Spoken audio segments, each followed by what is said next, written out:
Tahukah saudara bahwa tahun 2003 itu pertama kali keluar model handphone yang punya kamera depan? Sebelumnya itu kameranya di belakang. Dan saya pernah melalui masa di bawah tahun 2003 di mana kalau mau foto diri sendiri harus balik HP-nya. Saya nggak tahu saudara pernah ngalamin atau tidak. Steve Jobs itu kemudian mengatakan bahwa budaya selfie ini mau tidak mau kita mesti ngakui semua orang mengalaminya. Akhirnya iPhone kemudian mengeluarkan tipe yang punya kamera depan yang resolusinya lumayan tinggi. Dan akhirnya tren ini kemudian diikuti oleh semua vendor. Dan semua orang, kita menemukan bahwa banyak orang selfie, saudara-saudara ya. Selfie. Ini menunjukkan saudara-saudara bahwa ada sebuah kecenderungan dalam diri manusia ingin menonjolkan diri. Saudara, Bloomberg atau New York Times, Washington Post mengeluarkan artikel-artikel kalau saudara cari bagaimana selfie itu dihubungkan dengan fenomena-fenomena narsistik dalam diri seseorang. Dan kemudian saya tertarik dengan apa yang menjadi tulisan dari Medium, mengatakan bahwa what's the selfie phenomenon tell us about ourselves. Dia mengatakan bahwa fenomena ini adalah fenomena yang menunjukkan bahwa manusia pada dasarnya terobsesi dengan dirinya sendiri. Manusia itu pada dasarnya terobsesi dengan dirinya sendiri. Kita melihat bahwa begitu banyak orang hari ini menghidupi hidup, mengerjakan atau menjalani hidupnya hari demi hari, sedang mengejar sesuatu. Saya berani mengatakan bahwa setiap kita manusia sedang mengejar sesuatu dalam hidup kita. Entahkah kita yang bekerja dari pagi sampai malam, entahkah kita yang bekerja atau berbisnis, ataukah mungkin ada dalam pekerjaan di karyawan kantor dan sebagainya. Kita sedang mengejar sesuatu dalam hidup kita. Jujur, mau sadar atau tidak sadar, saudara-saudara. Tolong jangan salah berpikir bahwa saya tidak langsung mengatakan bahwa kita sedang mengejar dunia. Oh tidak. Tapi kalau saudara berpikir saudara sedang mengejar dunia, mungkin saudara-saudara itu adalah jawaban yang selama ini saudara refleksikan dalam diri kita sendiri masing-masing. Saudara, tentu saja mengejar, kita tidak bisa menghakimi bahwa oh ini sedang mengejar dunia, oh ini sedang mengejar sesuatu yang fana, oh ini sedang mengejar, oh bukan. Tetapi kalau kita berpikir jauh lebih dalam, pada akhirnya atau pada ujungnya, manusia itu sementara sedang mengejar sesuatu untuk dirinya sendiri. Atau manusia sedang terobsesi dengan dirinya sendiri. Bahkan kita mungkin harus mengakui bahwa bisa jadi ini terjadi juga di dalam dinding gereja. Entahkah dia yang bekerja di luar atau entahkah dia yang melayani, sebenarnya manusia sedang mengejar sesuatu. Dan hal yang harus kita aware of adalah jangan-jangan kita sedang semata-mata melayani, bekerja, parenting, or whatever you want to say, kita sedang melakukan sesuatu untuk diri kita sendiri. Saudara-saudara, hari ini kita akan sama-sama menyimak tentang yang namanya, saya berikan judul Gideon Syndrome. Gideon Syndrome. Dia punya banyak jasa, tetapi dia punya banyak sisi negatif yang tidak disadari oleh kita. Saudara, firman Tuhan dimulai, yang tadi kita baca dimulai dari ayat 22, mengatakan bahwa berkatalah Israel kepada Gideon, biarlah engkau memerintah kami. Baik engkau, baik anakmu, baik cucumu, sebab engkau yang telah menyelamatkan kami dari tangan orang Midian. Nah, ini menarik saudara-saudara. Konteks dari perkataan orang Israel ini adalah waktu itu Gideon berhasil mengalahkan raja-raja Midian. Kita melihat bagaimana di pasal sebelumnya atau di bagian perikop sebelumnya, Gideon mengalahkan orang Midian dengan mujizat daripada Tuhan. Kemudian dia mengejar raja-raja yang lari daripada mereka, raja-raja Midian. Dan orang Israel pada akhirnya melihat ada satu bukti nyata bagaimana Gideon ini kemudian kok sepertinya layak untuk diangkat menjadi raja. Makanya saudara, akhirnya di situ dikatakan, Israel mengatakan, baiklah engkau memerintah kami. Baiklah engkau memerintah kami, anakmu, cucumu, supaya engkau jadi raja, karena engkau yang menyelamatkan kami dari tangan Midian.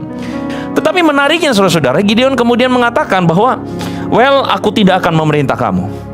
Anakku juga tidak akan memerintah kamu. Tetapi Tuhan yang akan memerintah kamu.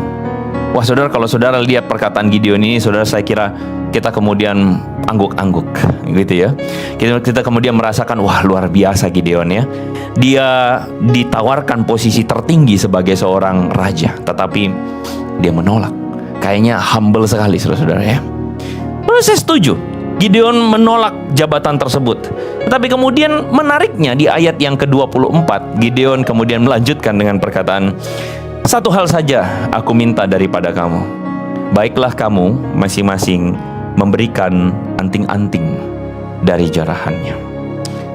Lalu kemudian menariknya adalah sesudah itu Gideon membuat efod dari semuanya itu dan menempatkannya di kotanya di Ofra.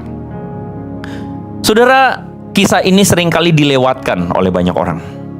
Nah, saya tertarik untuk membahas tentang bagaimana Gideon membuat efod dari anting-anting emas tersebut. Saudara, kalau saudara baca konteks perjanjian lama, saudara akan menemukan bahwa efod itu adalah sebuah pakaian busana yang secara khusus dibuat untuk pakaian imam. Dan bukan imam sembarang imam, tapi ini adalah imam besar. Dan firman Tuhan menceritakan kepada kita di ayat 27 bahwa di sanalah akhirnya orang Israel berbuat serong. Di sanalah orang Israel akhirnya menyembah efod itu. Dan penulis Hakim-Hakim memberikan catatan bahwa inilah yang menjadi jerat bagi Gideon dan seisi rumahnya. Saya mau tanya pendapat saudara. Menurut saudara, kenapa Gideon melakukannya? Gideon melupakan beberapa hal penting, atau Gideon tidak memikirkan banyak hal ke depan. Tanpa sadar mungkin Gideon akhirnya menaruh itu sebagai sebuah kebanggaan. Sebuah baju efod di Ofra di rumahnya sendiri.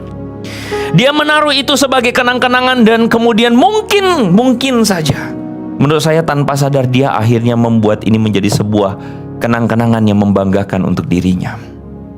Dan anomali berikutnya saya mau munculkan kepada saudara-saudara. Di ayat 23, saudara ingat orang Israel meminta Gideon untuk memerintah atas mereka. "Ayo kamu memerintah atas kami jadi raja, anak-anakmu, cucu-cucumu." Lalu kemudian Gideon bilang, "Aku tidak mau. Biarlah Tuhan yang memerintah kamu." Tapi kalau saudara lihat di ayat 30 dan 31, di situ dikatakan Gideon mempunyai 70 anak laki-laki sebab ia beristri banyak. Saudara-saudara, biasanya yang beristri banyak itu adalah seorang pembesar. Yang beristri banyak itu adalah seorang yang punya kedudukan tinggi. Bahkan untuk punya 70 anak, saya kok yakin itu istrinya banyak sekali. Tanpa sadar Gideon bertingkah sebagai seorang raja karena rakyat begitu mengeluh-elukan dia. Tanpa sadar akhirnya Gideon bertingkah sebagai seorang raja karena dia adalah seorang pahlawan, seorang yang besar, seorang yang hebat. Tanpa sadar, sekali lagi saya kasih garis besar, tanpa sadar Gideon akhirnya bertingkah, bersikap sebagai seorang raja. Dan saudara perhatikan bagian ayat yang terakhir itu. Lalu ia memberi nama Abimelek kepada anak itu. Abimelek, nama Abimelek itu berasal dari dua kata, Avi dan Melek, yang artinya ayahku adalah raja. Siapa yang memberi nama anak ini? Gideon. Gideon memberi nama anak ini adalah ayahku adalah raja. Menarik bukan? Menarik ya? Saya kok yakin bahwa saudara-saudara kemudian tercengang-cengang. Seorang yang dulu menolak diangkat menjadi raja, akhirnya menjadi atau memperlakukan dirinya sebagai seorang raja. Membuat efod dari emas, terus kemudian mengambil banyak istri, mempunyai banyak anak, lalu kemudian memberi nama anaknya, ayahku adalah raja. Ini yang saya sebut sebagai Gideon syndrome. Dan menurut saya, that is our syndrome too. Pada dasarnya kita itu adalah manusia yang sedang mengejar sesuatu untuk diri kita sendiri. Dan ini adalah sebuah tendensi untuk menyembah diri. Dan ini terjadi sadar atau tidak sadar dalam hidup kita. Saudara berbicara tentang berhala atau berbicara tentang yang namanya gods. Mungkin hari ini saudara-saudara saya kok yakin bahwa di dalam budaya orang Kristen tidak ada lagi yang namanya patung-patung berhala. Di dalam budaya orang Kristen tidak ada lagi yang namanya sesembahan-sesembahan berhala. Saya kok yakin saudara yang menonton atau saudara yang mendengarkan firman Tuhan ini, saya kok yakin demikian. Tetapi kita tahu betul bahwa berhala itu tidak harus selalu berbentuk patung. Tetapi berhala itu bisa jadi sesuatu yang kita kejar terus. Dan sebenarnya kalau kita tanyakan, berhala-berhala tersebut entahkah materi, uang, karir, power, posisi. Kalau orang selalu bilang ada 3 ta, ya. Apa namanya? Harta, tahta, dan wanita. Sekarang ta yang keempat, kuota, ya. Semua tata ini, saudara, hento-hento, henta-henta ini, saudara-saudara. Semua tata ini pada akhirnya adalah berbicara tentang kesenangan kita. Semua tata ini sebenarnya adalah diri kita sendiri. Kita tidak pernah membuat patung yang namanya harta, bukan? Kita tidak pernah membuat patung yang namanya tahta, bukan? Bahkan kita tidak pernah menyembah handphone kita, kuota, saya menyembah engkau. Tentu tidak. Tetapi tanpa sadar, kita mengejarnya. Dan itulah kalau kita cari muaranya, saudara-saudara, semua bermuara kepada diri kita sendiri. Semua bermuara pada kesenangan kita. Semua bermuara pada keinginan, kerinduan kita yang paling dalam. Itulah sebabnya Kyle Idleman, saudara-saudara, mengatakan bahwa what you are searching for and chasing after reveals the God that is winning the war in your heart. Apa yang sedang kita kejar, apa yang sedang kita cari, apa yang sedang kita benar-benar fill in, apa yang sedang benar-benar kita selalu isi, pikirkan terus-menerus, sebenarnya reveal, menunjukkan atau menyingkapkan Tuhan, ilah yang sebenarnya sedang menang di hati kita, yang memenangkan perhatian kita, memenangkan diri kita, atau memenangkan pikiran kita. Apa yang kita pikirkan sebelum tidur, dan apa yang kita pikirkan langsung setelah bangun tidur. Apa yang kita pikirkan pada waktu senggang, apa yang kita pikirkan pada waktu sedang ada dalam sebuah pergumulan, apa yang kita pikirkan ketika kita sedang mencari mencari relax time atau me time. Itu sebenarnya menunjukkan bagaimana apa yang kita kejar, Tuhan atau ilah di dalam hidup kita. Karena saya yakin saya sedang berbicara kepada generasi yang begitu, spektrumnya begitu luas. Saya sedang mau bicara juga kepada anak-anak muda, atau bahkan mungkin orang tua yang jadi muda dengan adanya social media. Terus saudara, bagaimana social media itu reveal diri kita sendiri? Saudara, saya yakin bahwa sebagian dari saudara pasti menemukan, jika saudara adalah Gen Z, saudara pasti menemukan bahwa kadang-kadang justru ada orang-orang yang kayaknya nggak bisa lepas dengan social media. Kalau makan mesti foto dulu, mejeng dulu. Kalau kemana mesti foto, posting dan sebagainya. Saya tidak mengoppose, saya tidak mungkin lebih tepatnya saya tidak melawan itu. Cuman saya kok pikir-pikir, kenapa ya mesti begitu? Saudara-saudara, suatu kali sebelum naik mimbar, saudara-saudara, ada masa di mana saya foto mimbarnya. Lalu kemudian saya tulis bla bla bla bla, pokoknya keren-keren lah pokoknya. Setelah tulis keren-keren, di situ saya posting, saya khotbah. Setelah selesai saya khotbah, saudara-saudara, saya turun. Lalu apa yang saya lakukan pertama-tama? Saya buka Instagram, saya lihat berapa banyak like-nya. Saudara, selesai khotbah, saya ingat sore hari itu, berapa tahun yang lalu, ada seorang teman yang kemudian mengatakan, "Ko, I think kamu narsis." Saudara, ketika saya mendapatkan komentar itu, saya tidak terima, saudara. Enak aja, saya narsis gimana caranya? Kan di ayat di situ saya juga tulis bahwa ini buat apa, soli deo gloria lah gitu ya.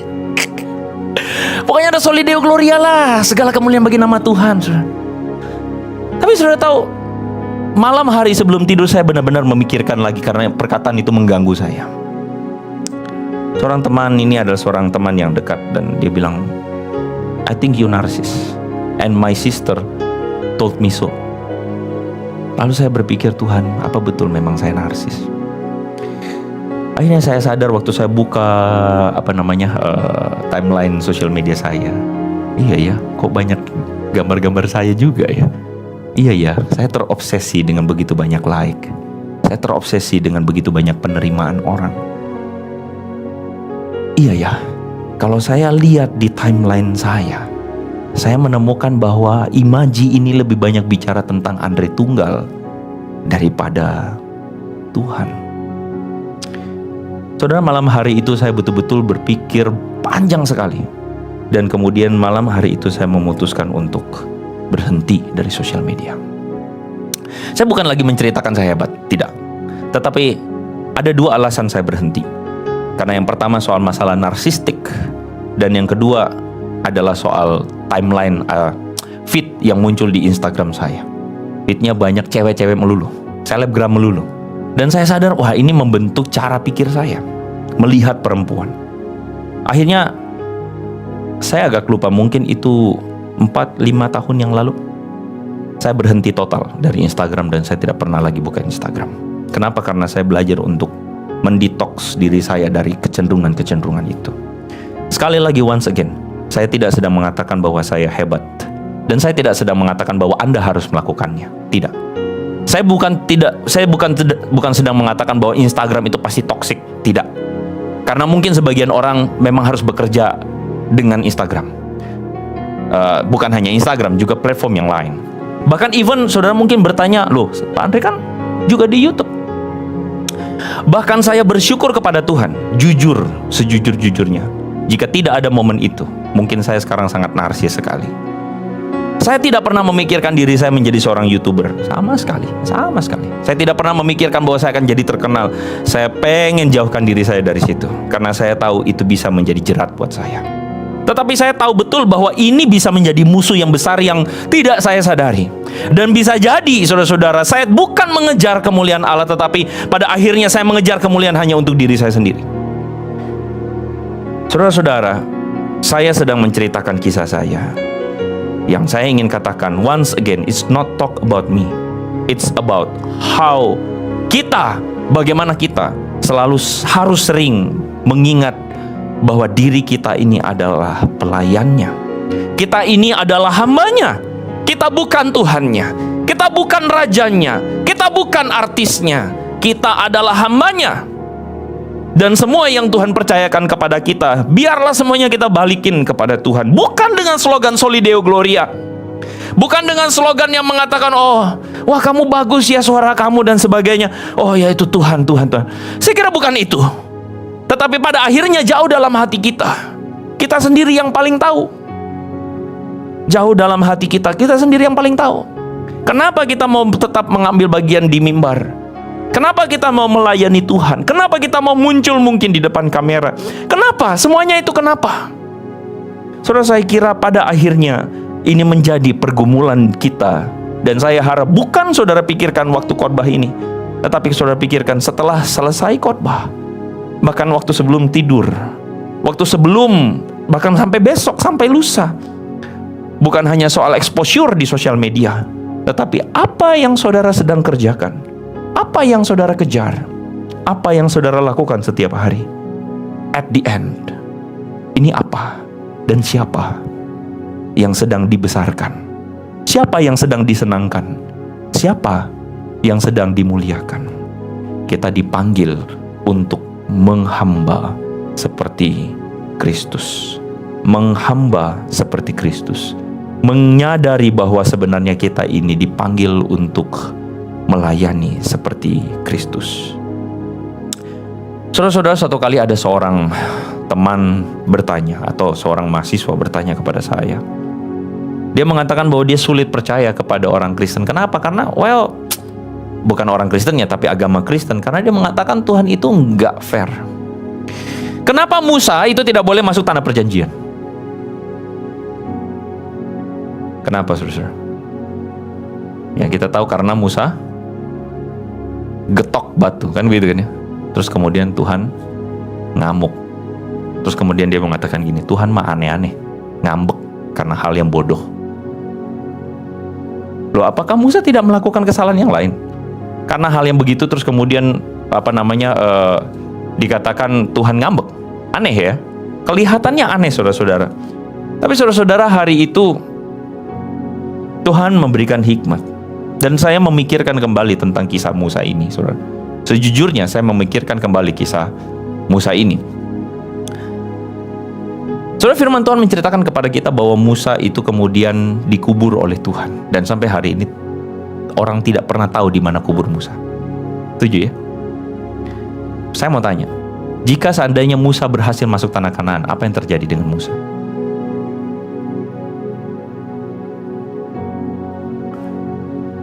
Tidak akan ada lagi tokoh yang bisa seperti dia. Bahkan Yosua pun tidak akan pernah mengganti posisi Musa. Betul nggak? Jika betul-betul Musa masuk tanah Kanaan, maka tidak akan lagi ada Yosua. Dan Yosua cuma jadi figuran. Jika Musa masuk tanah Kanaan, saudara-saudara, semua orang mengeluh-elukan Musa. Jika Musa punya kuburnya, semua orang datang menyembah di kuburan Musa, saya rasa. Saudara setuju dengan saya? Karena Musa terlalu besar pengaruhnya. Tetapi kenapa Musa tidak boleh masuk tanah perjanjian? Supaya orang tidak perlu dan tidak perlu terjadi seperti itu. Menurut saya, bukan Tuhan gak adil. Menurut saya, Tuhan tuh sayang sama Musa. Karena Tuhan sayang, Musa tidak usah jatuh dalam pencobaan yang kayak begitu. Saudara, saya ngomong ini dengan terharu. Karena menurut saya, karena Tuhan sayang, Tuhan itu kadang-kadang tidak perlu membawa kita dalam pencobaan yang kayak gitu. Ada orang yang protes, Tuhan kenapa masalah terjadi? Tuhan kenapa saya mesti ngalamin begini? Kenapa saya mesti hancur dan sebagainya? Ada orang protes. Dan saya pikir mungkin juga kalau kita jadi Musa, kita protes, Tuhan kenapa saya gak boleh masuk tanah perjanjian? Tuhan kan bukankah saya sudah berjasa membawa orang Israel keluar dari tanah Mesir? Tuhan saya sudah begini. Tuhan kenapa saya gak boleh? Tapi saudara tahu gak, waktu saya membaca kisah itu, saya cuman taruh satu hal. Tuhan sayang sama Musa. Makanya Musa gak perlu mengalami pencobaan yang kayak begitu. Gak perlu Tuhan bawa Musa harus bergumul dengan yang begitu. Cukuplah Musa berhenti sebagai Musa, seorang hamba biasa. Dan itu artinya Tuhan sayang. Kalau Tuhan sayang sama kita, saya kira tidak ada yang lebih bangga dan tidak ada yang lebih membanggakan dan menyenangkan kalau kita tuh menjadi hambanya. Tapi lebih sedih buat kita kalau kita tuh akhirnya harus jatuh gara-gara popularitas, harus jatuh gara-gara wanita, terjatuh gara-gara harta, jatuh gara-gara ini. Sadar gak Tuhan tuh sayang sama kita? Dan kadang-kadang justru Tuhan sayang dengan tidak memberikan sesuatu kepada kita. Karena kalau kita dikasih sesuatu, Amsal mengatakan, jangan kasih aku kekayaan Tuhan, karena aku akan berkata, siapa Tuhan itu? Jangan kasih aku kemiskinan Tuhan, supaya jangan aku mencuri. Cukup dengan semua yang sudah Tuhan kasih. Cukup baik dengan semua yang sudah Tuhan percayakan. Bagian kita adalah terus menghamba. Yohanes Pembaptis, penutup saudara-saudara. Saya kan kalau penutup semua sudah seger. Yohanes Pembaptis, satu perkataan dia yang terkenal sekali. Dan ini adalah nats yang pertama kali diberikan kepada saya waktu kelas homiletika, hermeneutika dan homiletika. Ini khotbah pertama saya. Yohanes Pembaptis, waktu itu murid-muridnya datang kepada dia. Lalu kemudian murid-muridnya bilang, lihat Yesus, banyak orang datang kepada dia dan minta dibaptis. Yesus lebih banyak, udah menarik murid-murid, sedangkan kita pengikut Yohanes Pembaptis udah mulai kurang.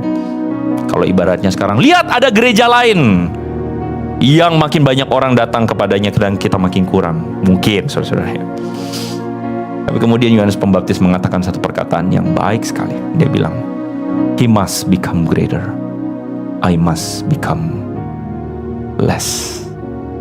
Dia harus makin besar, aku harus makin berkurang. Saya kira ini spiritualitas seorang pelayan Tuhan. Ini spiritualitas seorang Kristen. Ini spiritualitas seorang pengikut Yesus. Menjalani hidup dengan kesadaran penuh. Aku hamba, aku adalah alat Tuhan, Aku harus makin kecil, Kristus makin besar. Kita tundukkan kepala kita berdoa.